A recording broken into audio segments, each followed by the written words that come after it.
আজ যারা একটু একটু সময়ের সুখের জন্য অনেক প্রিয় মানুষের সাথে ধোঁকা করে, আসলে এই বিষয়গুলো আমরা প্রতিনিয়ত শুনে থাকি, একটার পর আরেকটা। হয়তো আমরা স্বাভাবিক মনে করি, আসলে বিষয়গুলো কি স্বাভাবিক? কোনো কিছুই স্বাভাবিক না। মানুষের নাম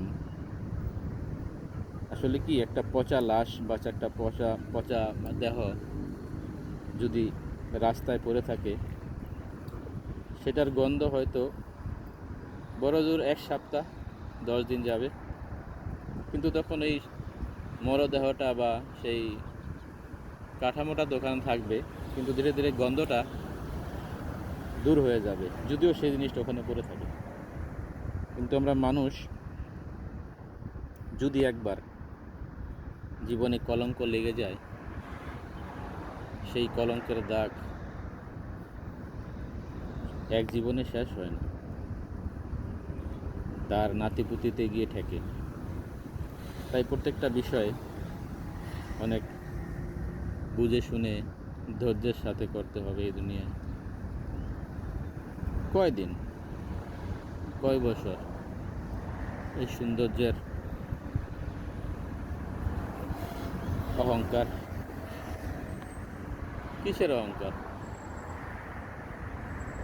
কোনো কিছুই এখানে স্থায়ী নয়, সব কিছুই অস্থায়ী।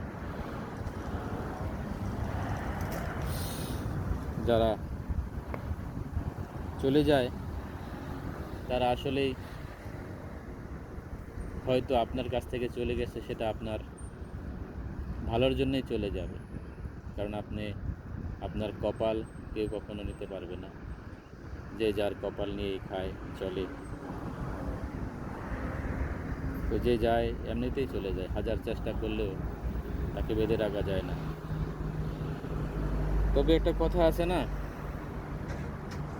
মা ভালো তার জি ভালো, বাপ ভালো তার পুত। যদি মা ভালো হয় তাহলে মেয়েও ভালো হবে, এটাই স্বাভাবিক। আবার কিছু বংশগতভাবে আছে, যদি মা ভালো হয়, মেয়ে খারাপ হয়ে যায়, সেটা তখন বংশের দিকে চলে যায়। সব কিছুই সবার নসিব নিয়ে আছে। কেউ বদনামের মালা পরে, আবার কেউ বদনামের মালা থেকে দূরে ভাগে, চিন্তা ভাবনা করে। বিয়ের আগে মানুষ অনেক কিছুই করে, এটা যদিও ইসলামের বিপরীত, করতেই পারে, কিন্তু বিয়ের পর যদি মানুষ উল্টাপাল্টা কাজ করে না, তখন সেটা আল্লাহ সহ্য করে না। আল্লাহ বলে, তোকে তো সব কিছু দিয়েছিলাম, তারপরেও তুই কেন এমন কাজ করলি? তখন সেই বিষয়গুলো হয়তো আমাদের সন্তানের উপরে চলে যাবে, এটাই স্বাভাবিক। এখানে প্রতিনিয়ত প্রত্যেকটা পায়ে কদমে কদমে আমাদের ফিতনা ফেসাদের সাথে চলতে হয়। তবে ঈমান রাখাটা এই জমানায় যেমন হাতে একটি জ্বলন্ত কয়লা রাখার মতো।